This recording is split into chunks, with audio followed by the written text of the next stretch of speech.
বনি ইসরায়েলের এক লোক সিরিয়াল কিলার ছিল, খালি মার্ডার করতো, সিরিয়াল মার্ডার। একটা, দুইটা, তিনটা, 10টা, 5টা করতে করতে করতে করতে 99টা মার্ডার করেছে। কয়টা? এলাকায় আছে নাকি এরকম কেউ? 99টা মার্ডার। কল্পনা করা যায়? 99 জন মানুষকে সে নিজ হাতে হত্যা করেছে। 99 মার্ডার করার পরে তার মনে ভয় আসলো, হায়রে, না জানি আল্লাহ আমার সাথে কেমন আচরণ করে আখিরাতে। আমার তওবা আছে কিনা কপালে জানি না, আমার তো ক্ষমা নাই, কি করব আমি?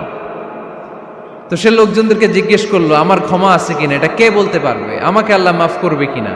তারা সবাই বলল, এই এলাকায় এক আল্লাহর ওলি আছে, তার কাছে যাও। সে আল্লাহর ওলির কাছে যেয়ে বলে, ও আল্লাহর ওলি, আমি 99টা হত্যা করেছি, 99টা মার্ডার, আমার কপালে ক্ষমা আছে কিনা তুমি একটু বলো। আল্লাহর ওলি কই, কি বললা? 99টা মার্ডার? হায় হায়, সর্বনাশ, তোর কোনো ক্ষমা নাই। এবার যে মার্ডার করছো কয়, আমার যেহেতু ক্ষমা নাই, তোরে বাঁচায় রেখে লাভ কি, তোরেও দিলাম শেষ করে। এবার সেঞ্চুরি করে ফেলাইছে। কথা বুঝতেছেন? আমার যেহেতু ক্ষমা নাই, তো তোরে বাঁচায় রেখে কি লাভ, তোরেও শেষ করে দিলাম। এবার সেঞ্চুরি। সেঞ্চুরি করার পরেও ভয় আসে না নাই অন্তরে? অন্তরে তো আল্লাহর ভয়, কই যাবে? খুঁজতে লাগলো কে সমাধান দিতে পারবে। একজন বলল, ওই এলাকায় একজন বড় আলেম আছে, ওই আলেমের কাছে যাও। সে আলেমের কাছে যেয়ে বলে, আলেম, আমি 99টা হত্যা করেছি, এখন আমার বড্ড ভয় হয়, আল্লাহ আমারে মাফ করবে কিনা, তুমি একটু আমারে বলো। আলেম বলে, তোমার গুনাহ যত বড়ই হোক, আমার আল্লাহর দয়া তার চাইতেও বড়। তুমি কি পাপ করেছো, কি অন্যায় করেছো? তুমি জানো না আমার রব কত মেহেরবান, তিনি কত দয়ালু, তিনি ভালোবাসার আধার, তিনি করুণার আধার। তোমার পাপ অন্যায় যদি হয় খালের পানির সমান, বিলের পানির সমান, আমার আল্লাহর দয়া সাগরের পানির সমান। তোমার পাপ আর অন্যায় যদি হয় পাহাড়ের সমান, আমার আল্লাহর ভালোবাসার দয়া হচ্ছে আকাশের সমান। তুমি যদি তওবার মতো তওবা করতে পারো, ক্ষমার মতো ক্ষমা চাইতে পারো, চোখের পানি ছেড়ে, চোখের পানির বড় দাম, চোখের পানির মধ্যে বিশাল কারিশমা, এটা আল্লাহ খুব পছন্দ করে। 2 ফোঁটা পানি আল্লাহ পছন্দ করে। এক, জেহাদের ময়দানে শহীদের গা বেয়ে ঝরে পড়া রক্তের ফোঁটা। 2 হচ্ছে অনুতপ্ত বান্দার চোখের পানির ফোঁটা। বান্দা যখন অনুতপ্ত হয়ে চোখের পানি ছেড়ে কাঁদে, তার চোখের পানি চোখ বেয়ে, নাকের ডগা বেয়ে মাটিতে পড়ার আগেই ওই অনুতপ্ত বান্দার সব গুনাহ আল্লাহ মাফ করে দেয়। সে জিজ্ঞেস করলো, আমার ক্ষমা আছে কিনা?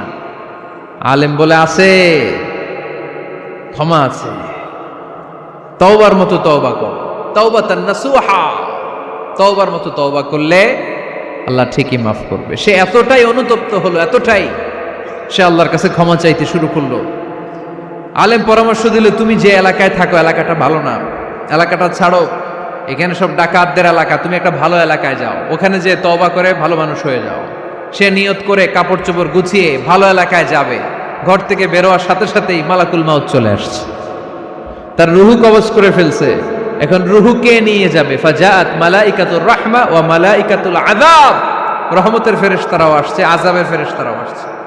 রহমতের ফেরেশতারা বলে, না না, সে তওবার নিয়ত করেছে, যদিও তওবা করতে পারে নাই, যদিও ভালো এলাকায় যেতে পারে নাই, তওবার নিয়ত করেছে, অনুতপ্ত হয়েছে, ক্ষমা চাওয়ার চিন্তা করেছে, আমরা তার রূহ নিয়ে ইল্লিনে রেখে দেব।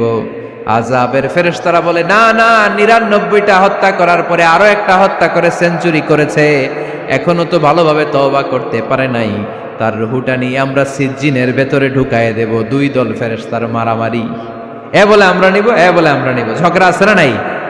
আল্লাহ বললেন, রাখো রাখো, ঝগড়ার দরকার নাই। এক কাজ করো, যেখানে মারা গিয়েছে ওইখান থেকে ফিতা দিয়ে মাপতে শুরু করো। ভালো এলাকাটা যদি কাছে হয় জান্নাতের ফেরেশতারা নেবে, খারাপ এলাকা যদি কাছে হয় জাহান্নামের ফেরেশতারা নেবে। খারাপ এলাকা তো একেবারেই কাছে, ঘর থেকে বেরোয়ার সাথে সাথে মৃত্যু হয়েছে, আর ভালো এলাকা তো অনেক দূর। আল্লাহ জামিনটারে আদেশ দিলেন, জামিন, এই অনুতপ্ত বান্দার জন্য তুই ভালো এলাকাটা কাছে চলে আয়। ভালো এলাকাটার জামিনটা তুই সংকুচিত হয়ে যা, যদিও ঘর থেকে বের হয়েছে একেবারে কাছে, খারাপ এলাকা হাজার হাজার মাইল দূরে চলে যা। ফিতা দিয়ে মাপ দিয়ে দেখে, সর্বনাশ, ভালো এলাকাটা তো একেবারেই কাছে, খারাপ এলাকাটা অনেক দূরে। আল্লাহর ফয়সালা অনুযায়ী রহমতের ফেরেশতারা তার রূহকে নিয়ে জান্নাতের ভেতরে ঢুকিয়ে দিয়েছে। 99টা হত্যা করার পরে আরো একটা হত্যা করে সেঞ্চুরি, 100টা খুন করছে। আপনি কয়টা করছেন? আমি কয়টা করছি? তো 100টা খুন করে যদি ও মাফ পেতে পারে আমার আল্লাহর কাছ থেকে, আমরা কি ক্ষমা পেতে পারি না? ওর পাপের কাছে আমাদের পাপ কি? কয় ওয়াক্ত নামাজ ছাড়ছেন আপনি? কয়টা মিথ্যা কথা বলছেন? কতবার ঘুষ খাইছেন? কত টাকা সুদে লাগাইছেন? কত অন্যায় করছেন? কত জুলুম করেছেন? মনে রাখবেন, আপনার পাপ, আপনার অন্যায়, আপনার জুলুম যত বড় হোক না কেন, আমার আল্লাহর দয়া তার চাইতেও বড়। সাবাকাত রাহমাতি গাদাবি, আমার রাগও আছে, আল্লাহর রাগ আছে না? আমার দয়াও আছে, আল্লাহর দয়া আছে না? আল্লাহ বললেন আমার রাগও আছে, আবার আমার দয়াও আছে, তবে জেনে রেখো আমার রাগের চেয়ে দয়া বেশি। আল্লাহর কোনটা বেশি? দয়া বেশি। আমাদের পাপ অন্যায় যত বড় হোক, মনে রাখবেন আল্লাহর দয়া তার চাইতেও বড়। নাকি ছোট? ওয়া ইন তাউদ্দু নি'মাতাল্লাহি লা তুহসুহা ইন্নাল ইনসানা লাযালুমুন কাফার। যদি আমার নেয়ামতগুলো গুনতে শুরু করে দাও, গুনতে গুনতে তোমার জীবন শেষ হয়ে যাবে, হায়াত ফুরিয়ে যাবে। আমি আল্লাহর নেয়ামত গুনে কশিনকালেও তোমরা শেষ করতে পারবে। সাগরের জল যদি কালি হয়ে যায়, গাছের পাতা যদি খাতা হয়ে যায়, সাগরের জল নামক কালি দিয়ে গাছের পাতা নামক খাতার উপরে যদি আল্লাহর প্রশংসা লিখতে শুরু করে দেন, আল্লাহ বলে গাছের পাতাও ফুরিয়ে যাবে, সাগরের জলও ফুরিয়ে যাবে, কিন্তু আমার প্রশংসা করে তোমরা শেষ করতে পারবে না। এজন্য আল্লাহর প্রশংসা করতে হবে বেশি বেশি নাকি কম কম? কম কম না বেশি বেশি? ফাবিআইয়ি আলাኢ রাব্বিকুমা তুকাযযিবান, আমার কোন নেয়ামতকে তোরা অস্বীকার করবি বল। O mankind and jinnkind, which of my mercy and blessings you want to deny? আমার কোন নেয়ামতকে অস্বীকার করবি? অস্বীকার করার সুযোগ আছে? নাই। আল্লাহর হাবিব সাল্লাল্লাহু আলাইহি ওয়াসাল্লাম এই সূরাটাকে বড্ড পছন্দ করতেন। সাহাবাদেরকে একবার তিনি এই সূরাটা তেলাওয়াত করে শোনালেন। সাহাবারা চুপচাপ, ঠিক যেমন এখন আপনারা চুপচাপ। আল্লাহর হাবিব বললেন, ও সাহাবারা, তোমরা তো এই সূরা শুনে চুপ করে বসে আছো, কিন্তু তায়েফের ময়দানে জিনদের কাছে এই সূরাটা আমি তেলাওয়াত করেছিলাম, তারা কিন্তু চুপচাপ বসে থাকে নাই। যতবার আমি ফাবিআইয়ি আলাኢ রাব্বিকুমা তুকাযযিবান পড়েছি, এই আয়াতের বিপরীতে তারা উত্তর দিয়েছে, কারণ এই আয়াতটা একটা প্রশ্ন। It's a question from your Lord to mankind and jinnkind. এটা আল্লাহর পক্ষ থেকে মানব জাতি এবং জিন জাতির কাছে রেখে দেওয়া একটা প্রশ্ন। ফাবিআইয়ি আলাኢ রাব্বিকুমা তুকাযযিবান, আমার কোন নেয়ামতকে অস্বীকার করবি তুই? আল্লাহর কোন নেয়ামত অস্বীকার করার কোনো ক্ষমতা আমাদের আছে? নাই, অসম্ভব। এজন্য এটা একটা প্রশ্ন। আল্লাহর হাবিব বললেন, ও আমার প্রাণের সাহাবারা, তোমাদের সামনে যখন সূরা রহমান তেলাওয়াত করলাম তোমরা চুপচাপ, কিন্তু তায়েফের ময়দানে যখন জিনদের কাছে তেলাওয়াত করেছি তখন তারা চুপচাপ থাকে নাই। যতবার আমি ফাবিআইয়ি আলাই রাব্বিকুমা তুকাযযিবান তেলাওয়াত করেছি, প্রত্যেকটা আয়াত শেষে এই প্রশ্নের উত্তর তারা দিয়েছে। সুবহানাল্লাহ পড়েন। যতবার এই আয়াতটা পড়েছি প্রত্যেকবার এই আয়াত শেষে তারা প্রশ্নের উত্তর দিয়েছে। তারা প্রত্যেকবার বলেছে, লা বিশাইইম মিন নিআমিকা রাব্বানা নুকাযযিবু ফালাকাল হামদু। আল্লাহ, তোমার কোনো নেয়ামত অস্বীকার করার কোনো সুযোগ নাই, সব প্রশংসার মালিক তুমি। আবার যখন এই আয়াতটা আমি পড়েছি আবার উত্তর দিয়েছে, আবার আমি পড়েছি আবার উত্তর দিয়েছে। এরকম একবার নয়, দুইবার নয়, 5 বার নয়, 10 বার নয়, 31 বার এই আয়াতটা তেলাওয়াতের পর পর জিনেরা এই আয়াতের উত্তর আমার সামনে দিয়েছে। সুবহানাল্লাহ পড়ো। লা বিশাইইম মিন নিআমিকা রাব্বানা নুকাযযিবু ফালাকাল হামদু। We cannot deny any of your mercy and blessings. All praises to you. All praises to you. সব ক্ষমতার মালিক একজন, চিল্লায় বলতে হবে, তিনি কে? তিনি হচ্ছেন আল্লাহ। সূরাতু আর রহমান, সূরার নাম কি? আরো জোরে বলেন। কোরআনের 55 নম্বর সূরা এটা। কত নাম্বার? আয়াত আছে 78টা। কয়টা? সূরাটা মাক্কি সূরা। কি সূরা? এবার প্রশ্ন করে উত্তর দেন। এই সূরাটা কোরআনের কততম সূরা? 55। আয়াত কয়টা? 78টা। মাক্কি না মাদানী? মাশাআল্লাহ, এই তো আপনারা উত্তর করতে পেরেছেন। এই সূরাটার একটা চমৎকার নাম আছে। বাইহাকী শরীফে আল্লাহর হাবিব সাল্লাল্লাহু আলাইহি ওয়াসাল্লাম ইরশাদ করেন, ইন্না লিকুল্লি শাইইন আরুস ওয়া আরুসুল কুরআনি সূরাতু আর-রাহমান। আল্লাহর হাবিব বললেন, সবার জন্য একজন নববধূ আছে, কোরআনেরও একটা নববধূ আছে। কোরআনের নববধূর নাম হচ্ছে সূরা আর-রাহমান। আওয়াজ করে সুবহানাল্লাহ বলতে পারলেন না? নববধূ বুঝেন তো? হ্যাঁ, নতুন বউ। নববধূ মানে কি?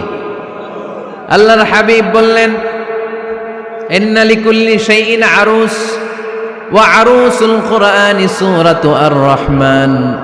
সবার জন্য একটা নববধূ আছে, কোরআনেরও একটা নববধূ আছে। কোরআনের নববধূর নাম সূরা আর-রাহমান। নববধূ যেমনি বাসর রাতে হাতে পায়ে আলতা মেখে, বেনারসি শাড়ি পরে, লিপস্টিক দিয়ে, খোপায় ফুল দিয়ে, জুয়েলারি পরে, অর্নামেন্টস পরে, মেকআপ করে, পার্লারিং করে তার স্বামীর জন্য ওই রাতে সে নিজেকে উজাড় করে সাজায়, ঠিক কিনা?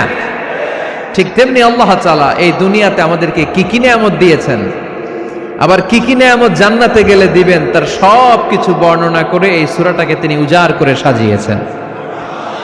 সূরাটার নাম কি? আরো জোরে বলেন, কি নাম? আর-রাহমান। একটা দুর্বল বর্ণনায় এসেছে, দুর্বল বর্ণনায়, যে আল্লাহ তাআলা, স্বয়ং আল্লাহ তাআলা জান্নাতে জান্নাতীদেরকে এই সূরা আর-রাহমানটা নিজ কণ্ঠে তেলাওয়াত করে শোনাবেন। আমরা আল্লাহর কণ্ঠের তেলাওয়াত শুনতে চাই কি চাই না? আল্লাহর তেলাওয়াত কি আমাদের মতো তেলাওয়াত? আল্লাহ দেখতে কি আমাদের মতো? লাইসা কামিসলিহি শাই, তার মতো কেউ নাই। তার মতো কেউ আছে? তার মতো কেউ নাই। তিনি তার মতো। তিনি কার মতো?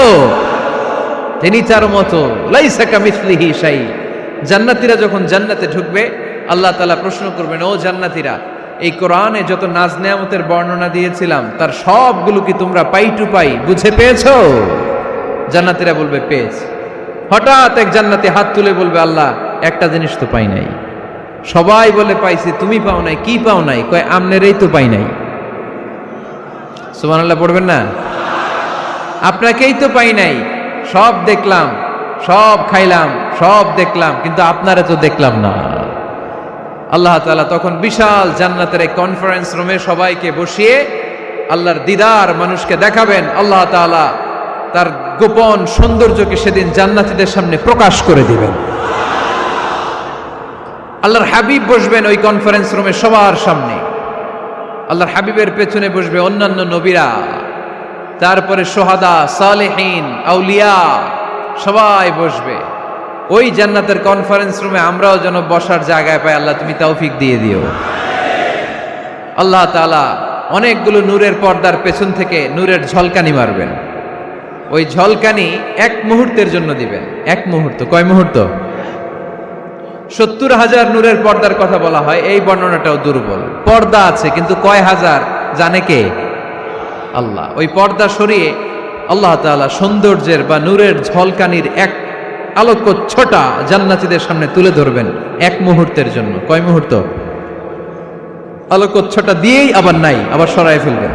ওই এক মুহূর্ত দেখে জান্নাতীরা পাগল হয়ে যাবে, অপলক নেত্রে তাকিয়ে থাকবে এইভাবে, চোখের পলক ফেলবে না, চোখ মেলে তাকিয়ে আছে। কিন্তু সামনে কিন্তু আল্লাহর নূর আর নাই, কারণ ওইটা আসছিল কয় মুহূর্তের জন্য?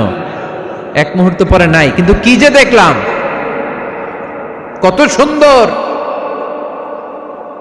কোটি কোটি বছর এরকম অপলক নেত্রে জান্নাতীরা তাকিয়ে থাকবে। ইন্নাল্লাহা জামিলুন ইউহিব্বুল জামাল। আল্লাহ নিজে সুন্দর, সৌন্দর্যকে পছন্দ করেন। আল্লাহর চাইতে সুন্দর কিছু হতে পারে? চিল্লায় বলেন, পারে? পৃথিবী সুন্দর, মানুষ সুন্দর, আসমান সুন্দর, জমিন সুন্দর, সুন্দরে সুন্দরে পাল্লা। জানি না কত সুন্দর তুমি আল্লাহ, জানি না কত সুন্দর তুমি আল্লাহ। সুবহানাল্লাহ পড়েন। আল্লাহ তাআলা তার সৌন্দর্যকে সেদিন জান্নাতীদের সামনে তুলে ধরবেন। এই সূরাটা নাজিলের একটা ব্যাকগ্রাউন্ড আছে। আল্লাহর হাবিব সাল্লাল্লাহু আলাইহি সাল্লাম মক্কার জমিনে কাফিরদেরকে দাওয়াত দিতে লাগলেন, আল্লাহর ইবাদত করো, আল্লাহর জিকির করো, আল্লাহর প্রশংসা করো। এরকম দাওয়াত দিতে দিতে কিছুদিন পরে বিষ্ণু ইসলাম বলতে শুরু করলেন, রহমানের ইবাদত করো, রহমানের জিকির করো, রহমানের পায়ে সেজদায় লুটিয়ে পড়ো। তখন কাফেররা প্রশ্ন শুরু করে দিল, মুহাম্মদ এতদিন বলতা আল্লাহ, এখন কইতেছো রহমানের কথা, আসলে কোনটা? আল্লাহরে তো আমরা চিনি, রহমানরে তো আমরা চিনি না। আল্লাহর দাওয়াত দিচ্ছ, আল্লাহর গুণগান গাইছো, আল্লাহকে আমরা চিনি জানি, কিন্তু রহমানটা আবার কে? সে আবার কবে আসলো, কোত্থেকে আসলো, কবে থেকে আছে, কতদিন থাকবে? রহমানরে তো আমরা চিনি না। ওরা রহমান চিনে না। এজন্য আল্লাহ তাআলা রহমানকে চিনায় দেওয়ার জন্য আর রহমান নামে একটা সূরা নাজিল করে দিলেন। وَإِذَا قِيلَ لَهُمُ اسْجُدُوا لِلرَّحْمَنِ قَالُوا وَمَا الرَّحْمَنُ, যখন তাদেরকে বিশ্বনবী বললেন রহমানের পায়ে সেজদা দাও, রহমানের জন্য সেজদায় লুটিয়ে পড়ো, ক্বালু আমার রহমান, তারা বলল রহমানটা আবার কে? রহমান কে? আল্লাহ চিনি, রহমানরে তো চিনি না। এখন রহমানকে এটা চিনানোর দরকার আছে না নাই? রহমানকে এটা চিনানোর জন্য আল্লাহ তাআলা আর রহমান নামে কোরআনে একটা সূরা নাজিল করলেন। চিল্লায় পড়েন আল্লাহু আকবার। কাফেরদেরকে জানানোর জন্য রব্বুল আলামিন সূরাত আর রহমান নাজিল করলেন আর বললেন, আর রহমান আল্লামাল কুরআন খলাকাল ইনসান আল্লামাহুল বায়ান। দয়াময় রহমান শেখালেন কোরআন, বানালেন ইনসান শেখালেন বায়ান। দয়াময় রহমান শেখালেন কোরআন, বানালেন ইনসান শেখালেন বায়ান। দয়াময় রহমান শেখালেন কোরআন, বানালেন ইনসান শেখালেন বায়ান। দয়াময় রহমান শেখালেন কোরআন, বানালেন ইনসান শেখালেন বায়ান। আল্লাহু আকবার। আল্লাহ বলেন রহমানকে চিনো না? আর রহমান আল্লামাল কোরআন খলাকাল ইনসান আল্লামাহুল বায়ান। আমি হলাম রহমান, আমি দয়াময়, আমি মেহেরবান। আমার দয়ার কোনো শেষ নাই, আমার মায়ার কোনো শেষ নাই। আমার দয়া ভালোবাসা ছাড়া এই পৃথিবীতে কোনো কিছু হওয়া সম্ভব।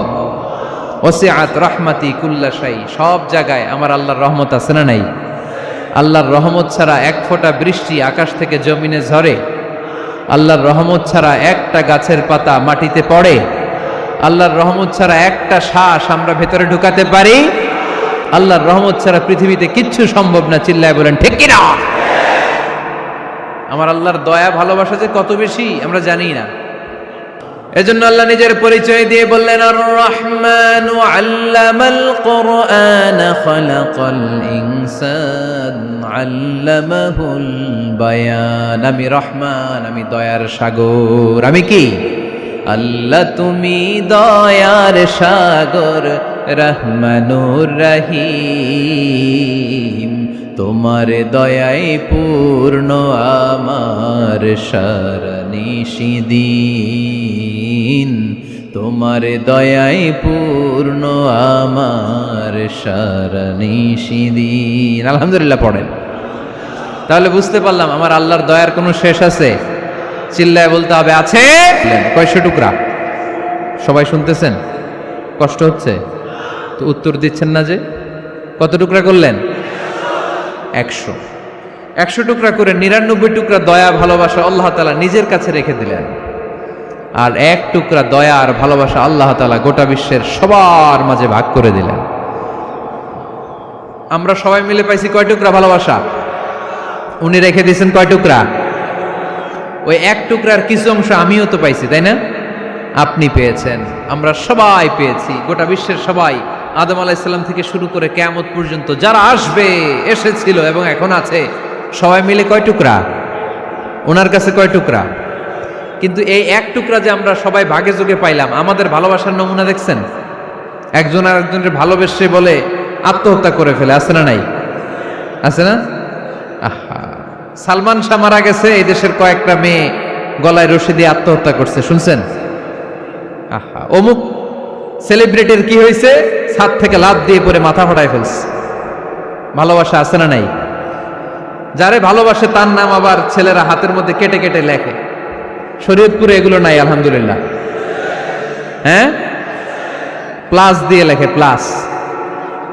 ধরেন আব্দুল্লাহ প্লাস শামিমা, তো এ প্লাস এস, রক্ত দিয়ে লেখে, রক্ত। আমি অবাক হই, নিডেল, সুই, সুই দিয়ে কেটে কেটে লেখে আব্দুল্লাহর এ প্লাস শামিমার এস। কি ভালোবাসা! এক ভাগ ভালোবাসার ছিটে ফোটা সবাই মিলে পাইছে। এটা ঠেলা যদি এরকম হয়, তাহলে যিনি ৯৯ ভাগ ভালোবাসা রেখে দিয়েছে তার ভালোবাসা বেশি না কম? দেখেন, ছোট্ট বাচ্চাটা রাতে খেতে চায় না, মা যদি বলে খাও, বলে না, খাবো না। আব্বু অফিস থেকে আসুক, আব্বুর কোলে বসে বসে আব্বু আর আমি একসাথে খাবো। এই ছোট্ট বাচ্চাটা কিছু বোঝে না, কিন্তু তারপরও তার বাবার জন্য ভালোবাসা তার হৃদয়ে ঢুকাই দিছে কে? আপনাদের এলাকায় মুরগি পালেন না আপনারা? মুরগি যখন বাচ্চা নিয়ে হাঁটে, দেখবেন মুরগি ছানা ধরা যায় না, ধরতে গেলে মা মুরগিটা কি করে? কামড় দিতে আসে। এই ছোট্ট বাচ্চাগুলোর জন্য মা মুরগিটার হৃদয়ের ভিতরে ভালোবাসা ঢুকাই দিল কে? আহা, আমি পত্রিকাতে এমনও দেখেছি, বন্যায় এক মা পানি খেতে খেতে খেতে খেতে খেতে খেতে মরে গিয়েছে, কিন্তু শিশুটাকে একটা বালতির মধ্যে চাপিয়ে মাথায় তুলে ধরে রেখেছে। মা পানি খেতে খেতে নিজের জীবনকে বিলিয়ে দিয়েছে, কিন্তু বাচ্চাটা মরে নাই। বাচ্চার জন্য কি ভালোবাসা! এই ছোট্ট বাচ্চার জন্য মায়ের হৃদয়ে জান স্যাক্রিফাইসের মতো এই ভালোবাসা ঢুকাই দিল কে? আমাদের প্রতিদিনই ভালোবাসা, সকালে ভালোবাসা, বিকালে ভালোবাসা, সন্ধ্যায় ভালোবাসা, শীতকালে ভালোবাসা, গ্রীষ্মকালে ভালোবাসা। আমাদের ইসলামে শুধু ভালোবাসাবাসী, ঠিক কিনা?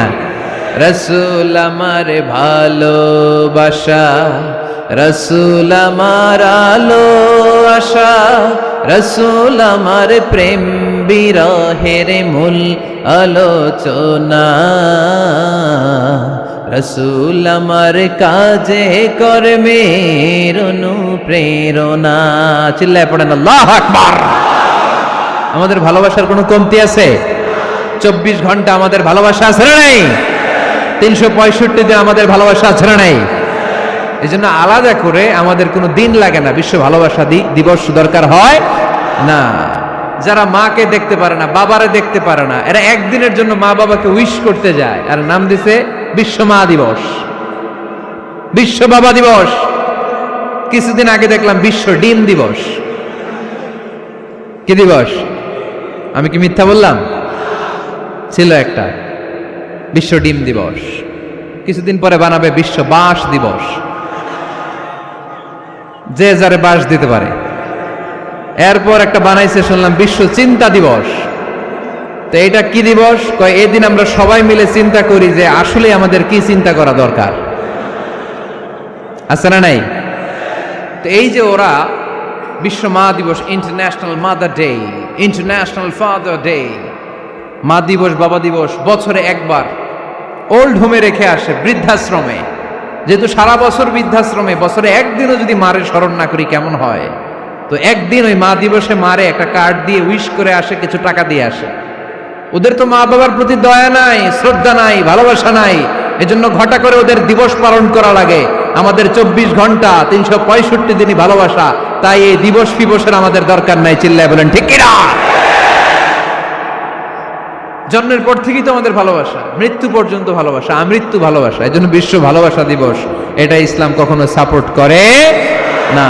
ভালোবাসার কেন্দ্রবিন্দু একজন, চিল্লায় বলতে হবে তিনি কে? 100 টুকরা করে আমাদেরকে দিয়েছেন কয় টুকরা? উনি রেখেছেন কয় টুকরা? দেখেন, এক টুকরা ঠেলায় বিশ্ব ভালোবাসা দিবস আমরা পালন করি।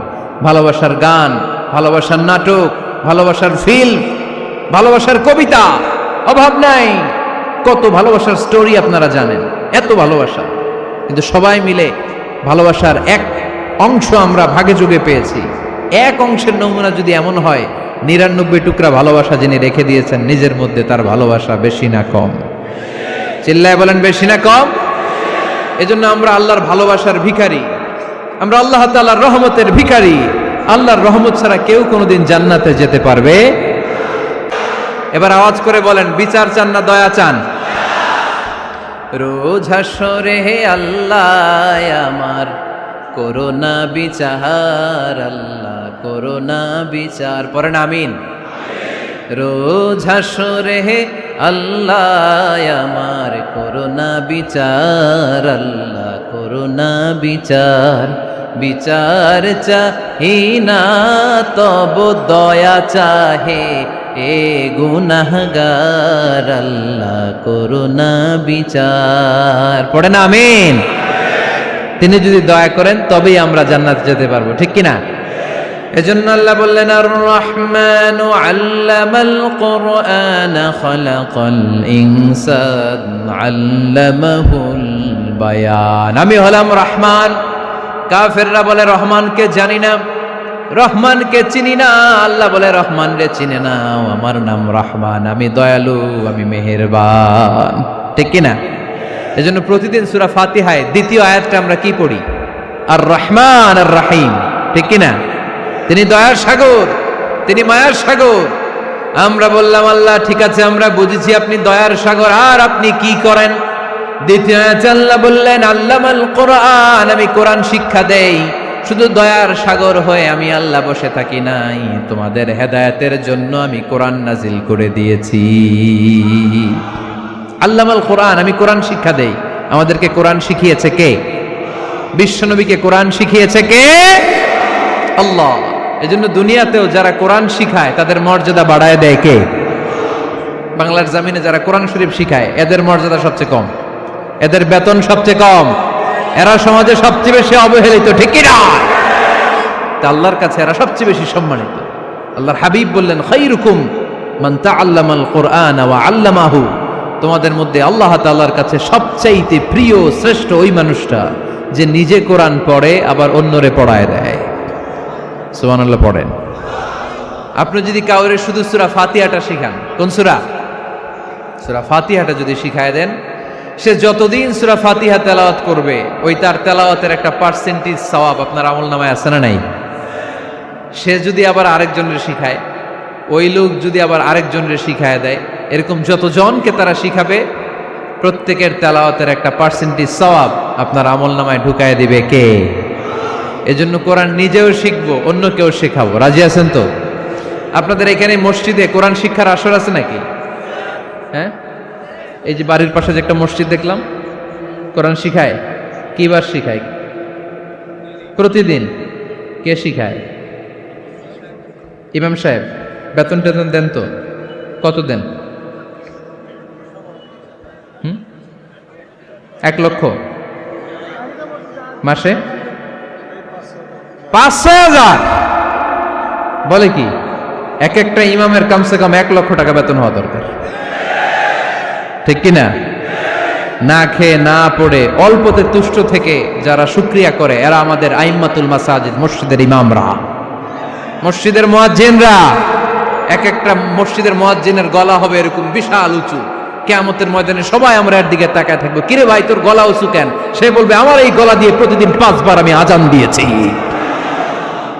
কিয়ামতের ময়দানে ঠিকই সম্মানিত, দুনিয়ায় আমরা চিনলাম না ওনাদেরকে।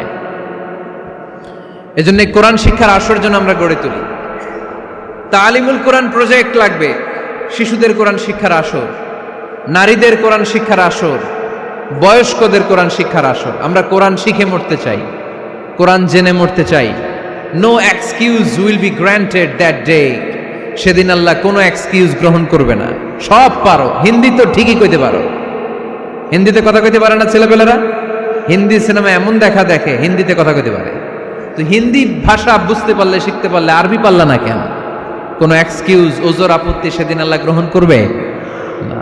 শরীয়তপুরের ভাইরা, আসুন আমরা কোরআন শিখি, আসুন আমরা কোরআন পড়ি। প্রতিদিন একটা আয়াত হলেও কমপক্ষে আমরা যেন কোরআনের অর্থ পড়ি, বঙ্গানুবাদ পড়ি। রাজি আছেন তো? আপনাদের স্মার্টফোন আছে কার কার হাতে দেখি?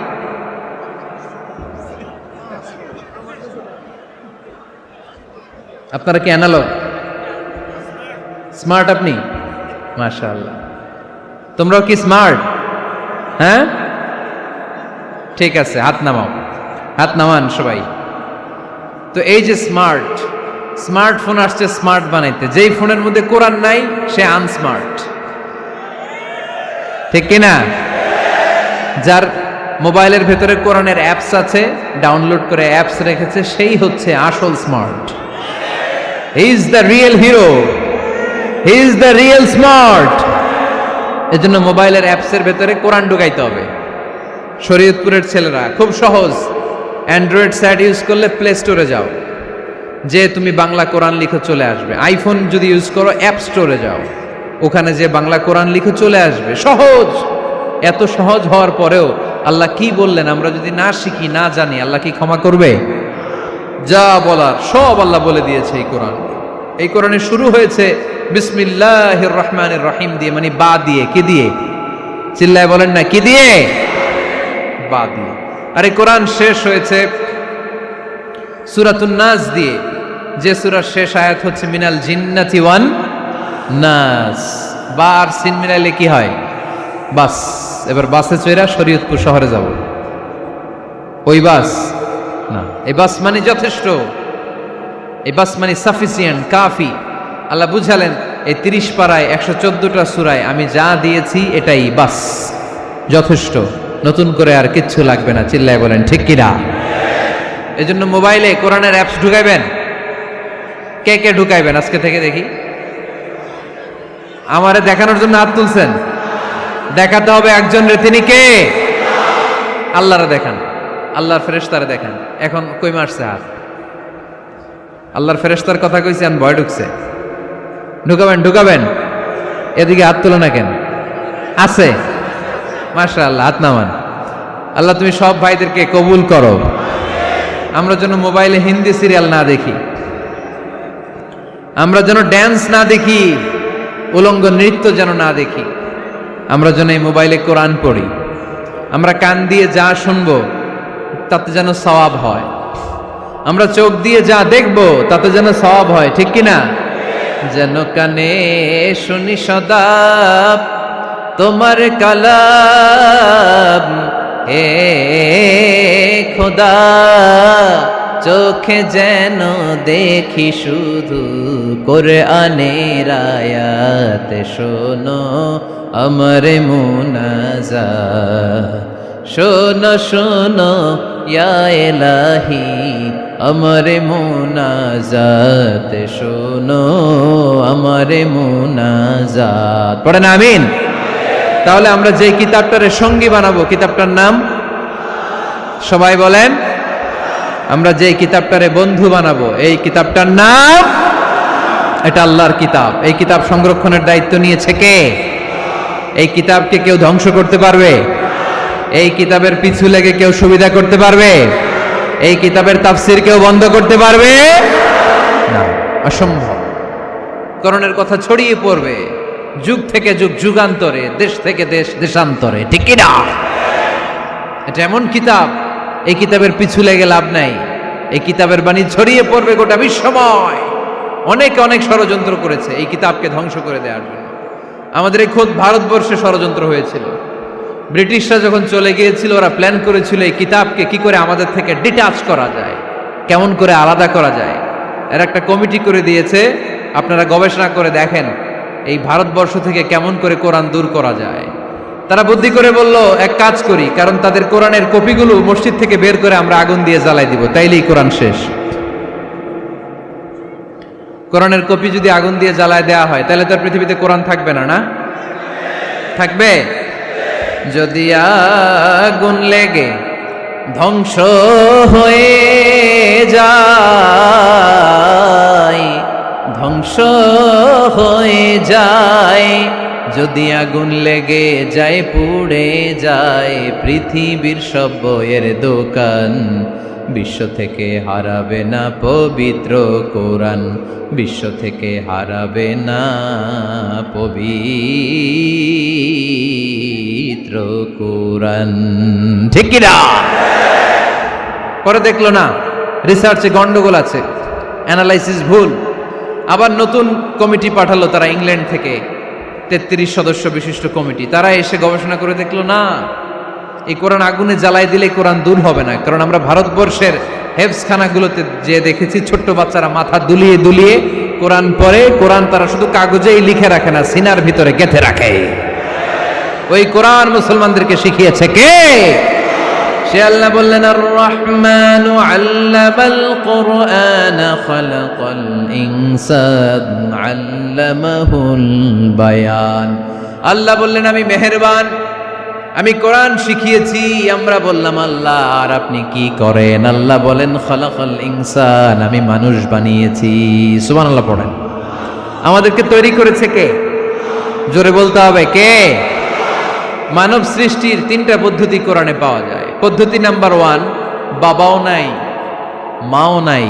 এই পদ্ধতিতে আল্লাহ কাকে বানাইছে বলেন? আদম আর হাওয়া আলাইহিস সালাম, এদের বাবা মা ছিল। 2 নম্বর পদ্ধতি হচ্ছে মা আছে কিন্তু বাবা নাই। এই পদ্ধতিতে আল্লাহ কাকে বানালেন? কি নাম? ঈসা আলাইহিস সালাম। 3 নম্বর পদ্ধতি হচ্ছে মাও আছে বাবাও আছে। এই পদ্ধতিতে আল্লাহ কাদেরকে বানিয়েছেন? আমাদেরকে বানিয়েছেন। তাহলে পদ্ধতি কয়টা? 3টা। আদম আলাইহিস সালামকে বানানোর পদ্ধতিও 3টা। প্রথমে আল্লাহ 3 লাজিব এঁটেল মাটি নিলেন, তারপর নিলেন হামাইম মাসনুন কাদামাটি, তারপরে এটারে বানালেন ঠনঠনে শুকনো মাটি। সাইয়েদনা আদম আলাইহিস সালামের অবয়ব তৈরি করলেন 60 হাত লম্বা করে। সাইয়েদনা আদম আলাইহিস সালামকে যখন আল্লাহ বানিয়েছেন কয় হাত লম্বা? সহিহ বুখারীর বর্ণনা, লাম্মা খালাকাল্লাহু আদামা ওয়া কানা তুলুহু 60 যিরাআন। আল্লাহ তাআলা যখন আদম আলাইহিস সালামকে বানালেন 60 হাত বা 60 গজ লম্বা করে বানালেন। আপনারাও যারা জান্নাতে যাবেন 60 হাত লম্বা হয়ে জান্নাতে ঢুকবেন। কয় হাত লম্বা? সুবহানাল্লাহ পড়বেন না? আদম আলাইহিস সালামকে বানালেন। আবার মায়ের পেটে যে আমরা বড় হলাম, এখানেও আমাদের 3টা ক্যাটাগরি, 3টা ধাপে তিনি আমাদেরকে বানালেন। মায়ের পেটে 9 মাস কি করছিলেন মনে আছে আপনাদের? শরীয়তপুরের ভাইরা মনে নেই কেন? হ্যাঁ, আমাদের কারোরই মনে নাই, ঠিক কিনা? এই 6 মাস 8 মাস কই যে ছিলাম, কোথায় ছিলাম আমরা মনে করতে পারি না। স্মৃতির পাতা হাতড়িয়ে যত পিছনে যাই আর বলতে থাকি। মনে আছে ছোটবেলার কথা? মনে নাই। আমরা সবাই কিন্তু এত বড় ছিলাম না ভাই, ছোট্ট ছিলাম, ছোট্ট। মায়ের জরায়ুর দেয়ালের মধ্যে লেপ্টে ছিলাম। নুতফা, আলাকা, মুদগা, sperm drop, blood clot and the little flesh. ছোট্ট নাপাক পানি ছিলাম। ওইটারে আল্লাহ বড় করতে আরম্ভ করলেন। বড় করতে করতে রক্তপিণ্ড বানালেন।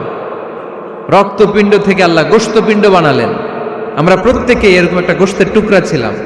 এটার ভিতরে আল্লাহ কঙ্কাল ঢুকালেন, আমার স্কেলিটন, আমার কঙ্কালটা, আমার অবয়বটা ঢুকালেন।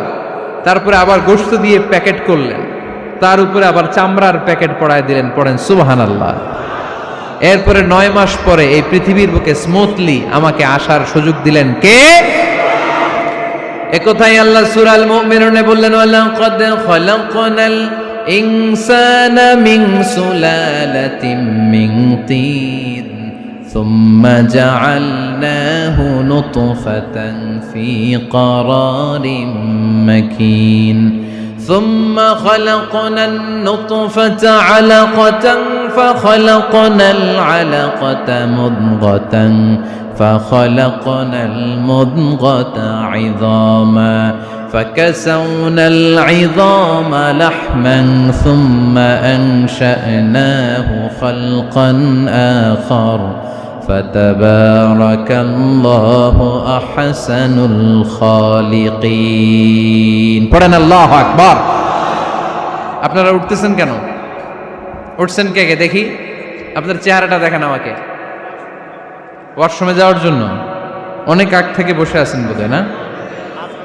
আসর থেকে, দুপুর 3টা থেকে। আল্লাহু আকবার, আল্লাহু আকবার। তাহলে দোয়া করে দেই। আর না না না না, ঠিক হবে না, কষ্ট হচ্ছে, আমি বুঝতে পারতেছি। আরো কয়েক মিনিট শুনবেন? পড়েন পড়েন, লিল্লাহে তাকবীর, লিল্লাহে তাকবীর, লিল্লাহে তাকবীর। মায়ের পেটে আমাদেরকে তৈরি করলো কে? আল্লাহ। 10 মাস আমাদেরকে খাবার দিল কে? অক্সিজেন দিল কে? দেখেন দুনিয়ার কেউ কিন্তু আমার খোঁজ নিতে পারে নাই, ভিতরে যে পারছে ওই গোপন জায়গায় একজন আমার রিজিক দিত, তিনি কে? আমার নাভির সাথে আমার মায়ের জরায়ুর একটা কানেকশন ছিল, ওই একটা লাইন দিয়ে আমাদের সবাইকে আল্লাহ খাবারের ব্যবস্থা করেছেন, পানির ব্যবস্থা করেছেন, বাতাসের ব্যবস্থা করেছেন। দুনিয়ায় আসার সাথে সাথে দুনিয়ার মানুষরা ওই খাবারের লাইনটা কেটে দেয়, ঠিক কিনা? শরীয়তপুরে বোধে রেখে দেয়, কি করে? কাটাপ। দেখবেন সিজার করার পরে বাচ্চাদেরকে বের করে কেচি দিয়ে যারা সিজার করে ডাক্তাররা কি করে? কেটে দেয়। বাচ্চার পা ধরে মাথাটা নিচু করে নিতম্বের মধ্যে থাপ্পড় মারে কয়েকটা, তারপরে বাচ্চা ওয়া ওয়া করে কেঁদে ওঠে, ঠিক কিনা?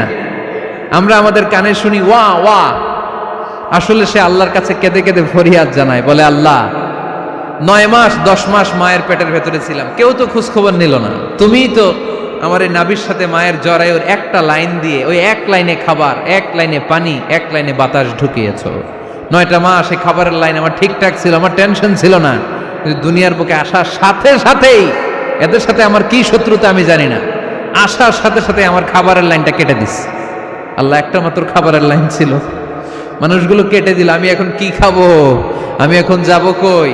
আল্লাহ বলে কাঁদিস না, 8 মাস যেমনি খাওয়াইছি এখনো খাওয়াবো। সুবহানাল্লাহ পড়েন।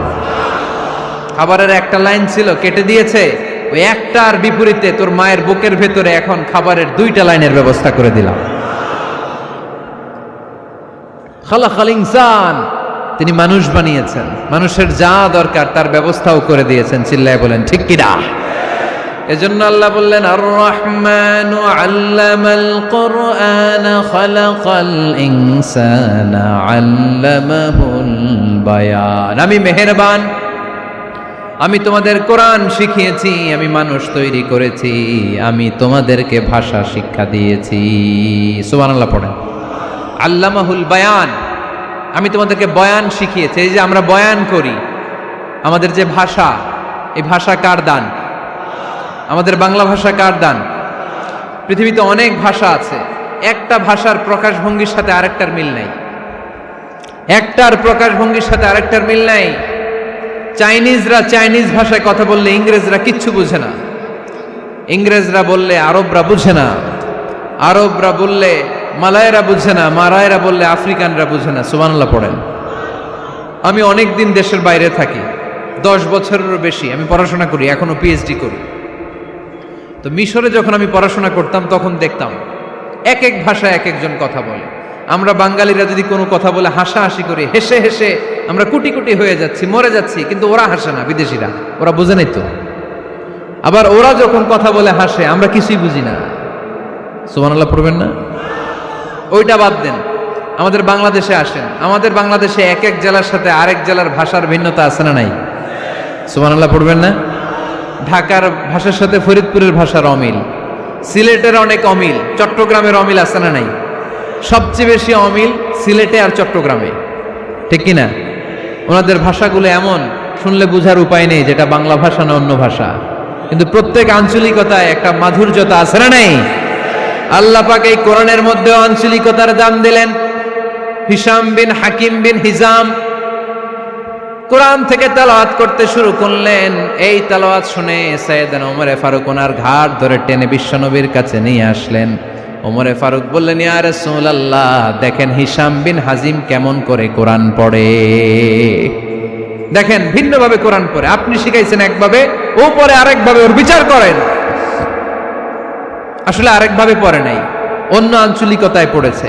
যেমন আমরা পড়ি ওয়াদ-দুহা ওয়াল-লাইলি ইযা মা ওয়াদ্দাআকা রাব্বুকা ওয়া মা ক্বালা ওয়ালাল আখিরাতু খায়রুল লাকা মিনাল উলা।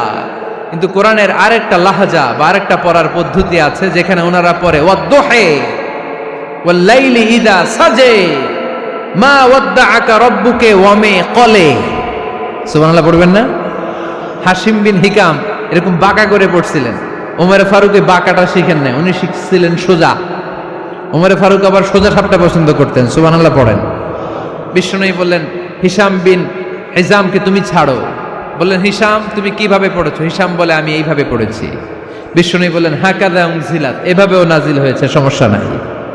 ওমর তুমি কিভাবে পড়েছো? ওমর বললেন আমি তো এইভাবে শিখেছি। বিশ্বনবী বললেন এভাবেও নাজিল হয়েছে, সমস্যা নাই।